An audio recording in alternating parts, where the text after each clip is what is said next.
मैं योगेश एक बार फिर से आप सभी दोस्तों का आपके अपने YouTube channel target with Yogesh पर हार्दिक स्वागत करता हूं। देखिए दोस्तों, आज हमारी चैप्टर 2 हमने स्टार्ट किया था। उसमें जो जो हमारे न्यूमेरिकल क्वेश्चन थे, 3 प्रकार के थे। यानी 3 प्रकार के न्यूमेरिकल क्वेश्चन में हमें 2 प्रकार के क्वेश्चन ऑलरेडी कर चुके हैं। तो अब आपके सामने तीसरा प्रकार का हमारे न्यूमेरिकल क्वेश्चन होने वाले हैं। तो क्या होता है, देखिए क्वेश्चन को कैसे कर सकते हैं। ठीक है, तो आपके सामने आज ये हमारे 4 क्वेश्चन हो गए, बहुत इंपॉर्टेंट हो गए, बहुत ज्यादा इंपॉर्टेंट हो गए। तो हमने पहली क्लास में बताया था कि सदिश क्या होता है और अदिश क्या होता है। बताइए मुझे आप। सदिश वह भौतिक राशि जिनमें दिशा के साथ परिमाण भी होता है, वे सदिश कहलाती है। और वे भौतिक राशियां जिनमें सिर्फ केवल और केवल दिशा होती है, परिमाण नहीं होता, वे आपकी अदिश राशियां कहलाती है। जैसे कि सदिश राशि संवेग हो गया, त्वरण हो गया, विस्थापन हो गया। और उसी प्रकार चुंबकीय की तीव्रता, वैद्युतीय की तीव्रता। तो यहां पर ऐसी बहुत सारी राशियां हैं, भौतिक राशि। और अदिश राशियां कौन सी थी? जिनमें दिशा नहीं होती, परिमाण होता है। जैसे कि आयतन, क्षेत्रफल, घनत्व, दाब, ये सब राशि अदिश राशि कहलाते हैं। फिर हमने त्रिभुज के सारे नियम को पढ़ा, यानी 2 सदिशों को कैसे जोड़ा जाता है, या और 2 सदिशों को एक त्रिभुज का नियम के द्वारा, त्रिभुज योग नियम और एक चतुर्भुज योग नियम हमने सीखा था, और जिसके माध्यम से सूत्र बने थे। और उसके बाद हमने सीखा था समतलीय कोणीय। तो यानी उसमें भी हम सदिशों को जोड़ना थी। तो उन्हीं के आधार पर ये न्यूमेरिकल क्वेश्चन कराए जा रहे हैं, और बहुत ही आशा करता हूं कि आपको अच्छे लग रहे होगा, समझ में आ रहे हो। तो ग्रुप डी, एनटीपीसी और जोन सी आपका 10 एग्जाम है, इनमें बहुत ज्यादा पूछे जाते हैं। चलिए हम पहला क्वेश्चन स्टार्ट करते हैं। पूरी वीडियो के आखिरी तक बने रहिए, और वीडियो कैसी लगी जरूर बता देना। तो पहला क्वेश्चन आपके सामने है कि क्वेश्चन नंबर 1 में कहा गया है, यदि P बराबर 3i minus 4j plus k cap है और R बराबर 5i और माइनस 6j प्लस 6k है, तो कोणीय संवेग P का मान क्या होगा? तो देखिए P की वैल्यू कितनी दी है। आप कहोगे सर P की वैल्यू आपसे 3i minus 4j plus k, और P और R की वैल्यू आपसे दी गई है 5i माइनस 6j और प्लस 6k दी गई है। तो यहां पर कोणीय संवेग P की वैल्यू हमें फाइंड करनी है। किसकी वैल्यू? कोणीय संवेग। कोणीय संवेग का मतलब P की वैल्यू ज्ञात करनी है।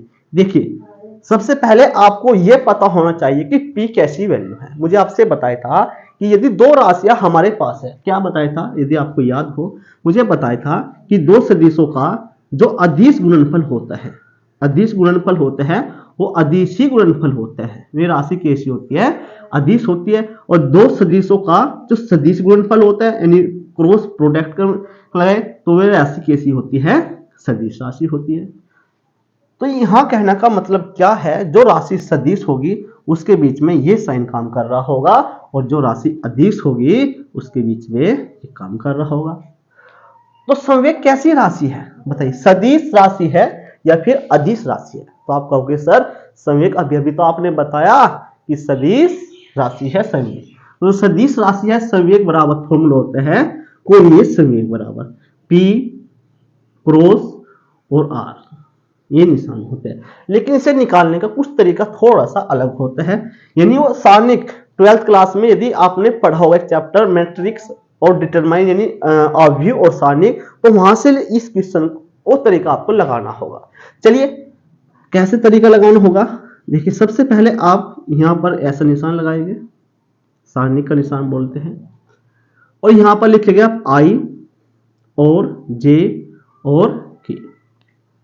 अब P में ये देखेंगे कि I का गुणांक कितना है। आप कहोगे सर 3 है। R में I का गुणांक कितना है? 5 है। यानी I के सामने दोनों प्रोडक्ट के जो गुणांक है वो रख देंगे। ठीक इसी प्रकार J का गुणांक कितने हैं सर? -4 है। और J का यहां पर गुणांक कितने हैं? -6। J के ही सामने रख देंगे। ठीक है। उसके बाद P का गुणांक कितना है? यहाँ 1, और यहां पर कितने हैं? +6 हो जाता है। अब ये वैल्यू आप कैसे निकालें? देखिए सबसे पहले आपको ध्यान रखना है, प्लस लगाना है। क्या लगाना है? प्लस लगाना है। ठीक है, कैसे? n लिखना क्या है i, उसके बाद माइनस, और यहां क्या लिखना है आपको j, प्लस माइनस प्लस, उसके बाद यहां क्या लिखना है आपको k। ठीक है, आपको क्या लिखना है k। तो यानी आपको क्या करना होगा, ध्यान से समझेंगे। जैसे कि आपको i लिया है, i वाली कॉलम ली है, तो i जिस कॉलम में है एक तो उसको, और i जिस पंक्ति में है, रो में है, एक उसको, अब उनको दोनों को छोड़ दीजिए। देखिए ऐसे देख दीजिए। तो यहां से गुना करते हैं, 6 चौक 24, और थोड़ा सा बड़ा कर लेते हैं, यानी 6 चौक 24, और यहां पर सूत्र का ध्यान रखिए माइनस हो जाते हैं, माइनस माइनस 6, सिंपल। उसके बाद जे वाली कॉलम छोड़ देंगे आप, तो 3 यानी 6 गुना 3 18, और माइनस 5 एकम 5, यहां पर 5 लिख लेते हैं। चलिए, उसके बाद के वाली कॉलम छोड़ देते हैं, तो यहां से यहां पर लिखे देखो माइनस के 6 और 3 यानी माइनस के 18, और यहां पर लिखेंगे प्लस माइनस माइनस 5 चौक 20। ठीक है, यहां पे इस प्रकार आप लिख सकते हैं। तो यानी देखते हैं, माइनस के 24 माइनस माइनस प्लस, प्लस के 6 आए। इसी प्रकार 18 माइनस के 5 जे लिख सकते हैं। यहां पर लिखिए minus 18 minus minus plus B के लिख सकते हैं। तो 24 से जब 6 घटाते हैं तो कितना बचा, 14 से 6 जाके 8 माइनस के 18 आए। 18 में से 5 जाके बच जाता है 13, 13 जे। ठीक बात, 20 में 18 जाके बच जाता है 2 यानी 2। ये आपका आंसर आ जाता है, माइनस 18 आई माइनस 13 जे प्लस 2 के, आपका बिल्कुल राइट आंसर होगा। तो आपको ध्यान रखना है, क्या मैंने आपको बताया कि यदि दो राशि हमारे पास है P और R, जैसे मुझे राशि आपसे बताया, और कोणिक संवेग हमें निकालना है, तो सबसे पहले पता हो जाए जो राशि आपसे पूछी गई है, जैसे आपसे कोणिक संवेग पूछा गया है, तो आपको पता होना चाहिए कि कोणिक संवेग सदिश राशि है या फिर अदिश राशि है। तो हमने कहा सर आपने एक चीज बताई थी कि a सदिश और b सदिश के बीच में यदि डॉट लगता है, दो सदिशों का अदिश गुणनफल अदिश होता है जी। यदि राशि अदिश है तो आप ये लीजिए, और राशि सदिश है तो आप ये लेनी। तो अभी कोणिक संवेग तो सदिश हो गया, तो आपको राशि ये ही लेनी होगी, सिंपल। तो आपको ये तरीका आपको याद होना, एक बार प्लस माइनस प्लस 2-4 क्वेश्चन आप प्रैक्टिस कर लीजिए, आप इस क्वेश्चन को बहुत ही आसान तरीके से कर सकते हो। चलिए नेक्स्ट क्वेश्चन करते हैं और देखते हैं क्या इस क्वेश्चन में पूछा गया है। तो वीडियो अगर पसंद आ रही हो तो भाई लाइक कर देना। चलिए,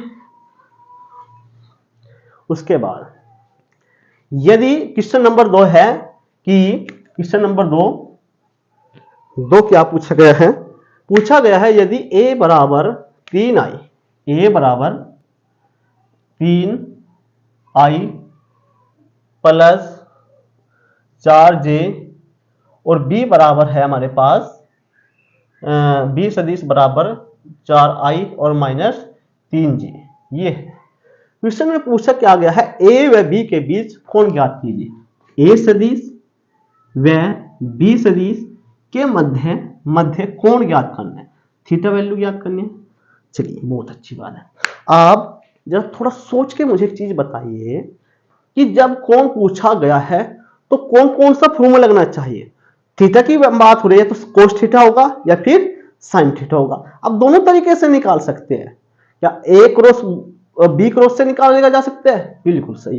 क्या a डॉट a सदिश डॉट b सदिश यानी अदिश गुणनफल से निकाला जा सकता है, बिल्कुल निकाला जा सकता है। लेकिन आपको ये ध्यान देना है कि आपको इजीली कौन सा निकाला जा सकता है। यदि आप इस मेथड को लगाते हैं ए बी साइन थीटा, तो यहां और a सदिश b सदिश बराबर हो जाता है A B cos theta. a cross और b क्रॉस निकालने का जो प्रोसीजर होता है, करने का मेथड होता है, थोड़ा लेंथी होता है, इसलिए आपको इसको इस मेथड से तो करना ही नहीं है।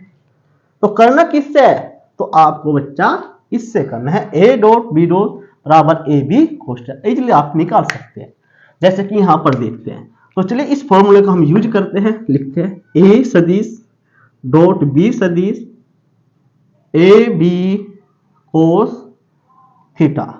तो यहां ए बी कैसे निकाल सकते हैं, 3 चौक 12, आई की गुना जब आई में करते एक आ जाते हैं, यानी 3 तिया 9, लेकिन आई और जे 0 हो जाते हैं, इसलिए इसे छोड़ ही देते हैं। इसका यहां गुना करते हैं 4 चौक 16, 16 जे यानी गुना 0, और 4 तिया 12, जे और जे, भाई जे और जे होगा ना, तो जब आई गुना आई करते हैं तो उसका वैल्यू 1 होता है, और आई जे और आई के तो उसकी वैल्यू क्या होती है, 0 होते हैं। यानी यदि सेम है तो उसकी वैल्यू 1, यदि अलग है तो उसकी वैल्यू आप 0 रख सकते हैं। चलिए बहुत अच्छा।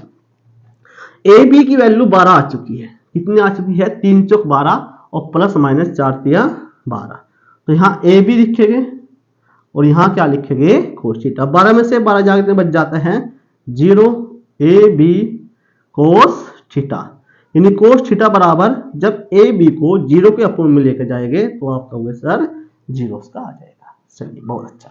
अब कोस की श्रेणी में मुझे बताइए कि 0 किसका मान होता है, क्या कोस 1 का मान होता है, सॉरी कोस 0 का मान 1 होता है, और कोस 30 का मान √3/2, और कोस 45 का मान 1/√2, और कोस 60 का मान कितना होता है 1/2, और कोस 90 का मान कितना होता है 0 होता है।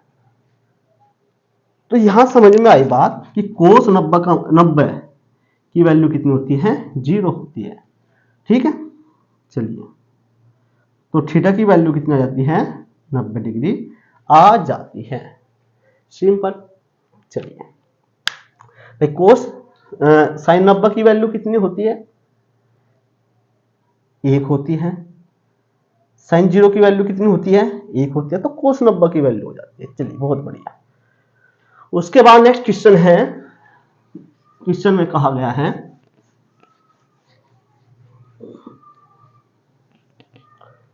यदि सदिशों का यदि दो सदिशों का सदिश गुणनफल सदिशों के अदिश गुणनफल का √3 गुना हो तो सदिशों के बीच का कोण होगा, सदिशों के बीच का कोण होगा। देखिए कोई किसी का खास नहीं होता, कोई किसी का खास नहीं होता, लोग तभी याद करते हैं जब उसके पास कोई टाइम पास नहीं होता। चलिए यहां पर क्वेश्चन नंबर क्या है, तीसरा पूछा गया क्या है कि यदि सदिश दो सदिश, मान लेता हूं कि माना दो सदिश हमारे पास हैं, कौन कौन सी सदिश है, ए सदिश व बी सदिश है। चलिए दो सदिशों का सदिश गुणनफल, सदिश गुणनफल का मतलब ए सदिश और बी सदिश। अरे भैया सदिश गुणनफल का तो बीच में क्रॉस का निशान ही आएगा, ओके समझ गए। और सदिशों के अदिश गुणनफल, सदिशों के अदिश गुणनफल, अदिश गुणनफल का मतलब बीच में यहां पर डॉट आप लिख देंगे।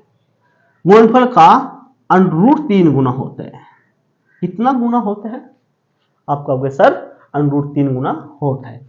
चलिए तो यहां पर जैसे ए बी है तो इसे हम लिख सकते हैं ए बी साइन थीटा, और यहां पे इसे क्या लिखा जाता है, ए बी कोस थीटा। क्या बताया था कि यदि बीच में क्रॉस है तो यहां साइन थीटा लिखा जाता है, और डॉट है तो यहां पर कोस थीटा लिखा जाता है, √3 जो बाजू लिख सकते हैं। चलिए ए बी से ए बी पूरा कर जाते हैं,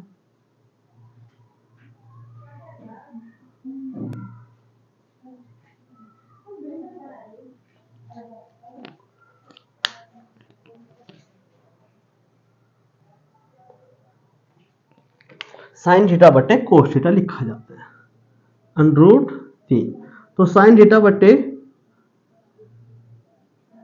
टेन थीटा, तो यहां पर टेन की श्रेणी में √3 कितने का मान होता है, आप कहोगे सर टेन 60 का मान होता है, यानी √3 के स्थान पर आप टेन 60 लिख सकते हो। टेन से टेन इन थीटा बराबर 60 डिग्री आपको कोण आ जाता है। वीडियो कैसी लगी, वीडियो को लाइक जरूर करना, और वीडियो आपको कैसी लगी तो कमेंट में जरूर बताना। यदि आप हमारे चैनल पर पहली बार है, चैनल को सब्सक्राइब जरूर करना। मिलते हैं कल नेक्स्ट चैप्टर के साथ। तब तक आप खुश रहिए, मस्त रहिए और अपनी पढ़ाई दिलो जान से करते रहिए। नमस्कार, धन्यवाद।